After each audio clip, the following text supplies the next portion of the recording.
Hello, everybody. This is Heather Barris here, and I hope that we have some things to share with you about parent conferences, parent contacts, keeping it positive. I have my friend Erin Marler here.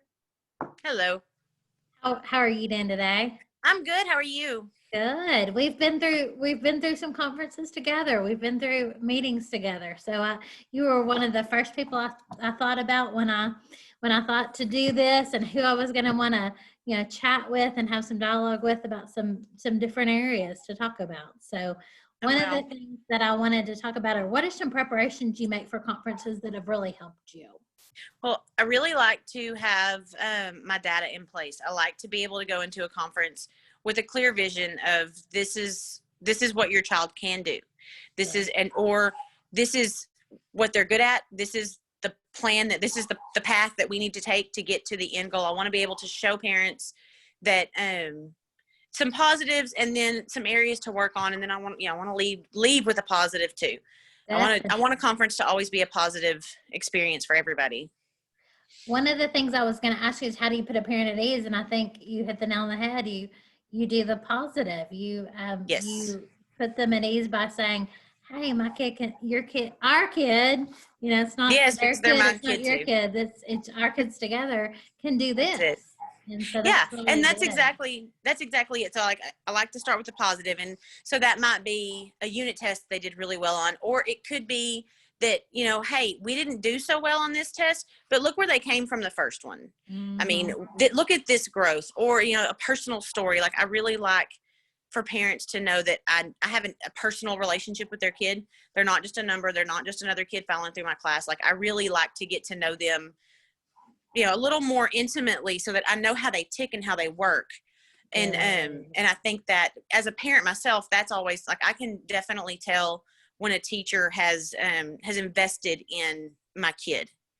We And can tell parents. Yeah, we wear the parent hat yes. too. So that's Right, really yeah. And so I good. want to make sure that those parents that come into they understand that I'm a mom too, and so I get it. And I want them to know that I know their kid and I know what makes them work and I know what's going to work for them and what's not. Because if you can Mhm. build a personal relationship with your student, 9 times out of 10, they're going to want to perform for you. Wonderful. Our audience being, teachers new to the profession, what do you bring to the conference to share with parents? What are some things you prepare, maybe some go-tos?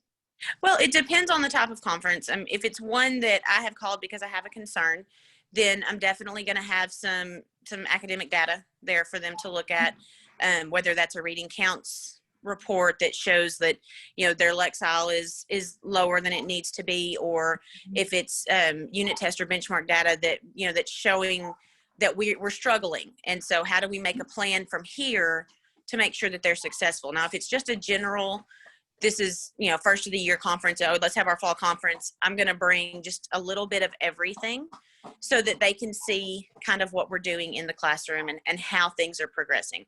But I definitely always want to make sure that parents are very clear on this is the path that we're going down and this is the end goal, so this is what we're working toward.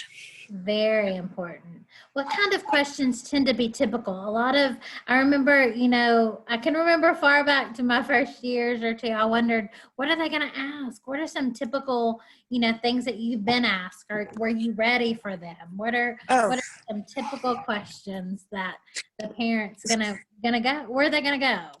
right. Well, typically it's what can I do? What do they need to do? In my first year, I remember just being overwhelmed because I was a first year teacher. Now, granted, I was a first year teacher who had already been in the workforce for several years. This is my second career.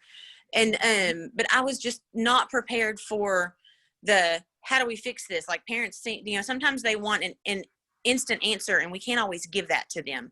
And so, Mhm. you have to be prepared to say, okay, I don't know at this point. It's okay to say that. Yeah. But this is what we're going to do.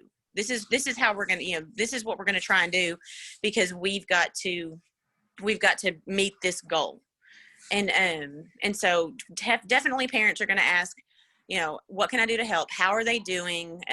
Is there anything that they need from me? I hear that a lot.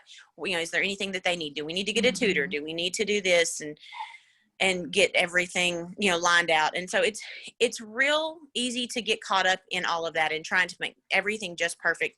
But I think as a first year teacher, if I had known that it was okay not to have all the answers, that I would have been a lot more at ease, because I stressed myself out over conferences. And shown some grace to yourself is kind of what yes. I'm hearing there. And just sometimes it's okay to say, you know what, we're going to keep working and we're going to keep trucking. And I'm not quite sure what I know this is the end goal for sure. Definitely have an end goal in mind. How we get there might take a couple of detours, and make sure that be transparent with your parents, because they don't want you to feed them a line. Obviously, they don't want to walk away thinking, well, that teacher obviously doesn't know anything. I mean, if you're transparent, that will come through, and they'll see that you are working. You might not have all the answers, but you are working, and you are doing what's in the best interest of your kid. Fabulous. What strategies have you used so that when they leave, you're at ease, that they understood what you're saying? What are some things that you've helped with that? Because it can kind of be overwhelming on the parent end, especially if they don't have an educational background, educator background, to get all that information. How can you kind of gauge that and kind of pace how you're sharing? Well, in education, we have a lot of buzzwords, and we have a lot of vocabulary that we use that don't necessarily lend themselves to the average person who doesn't have an educational background.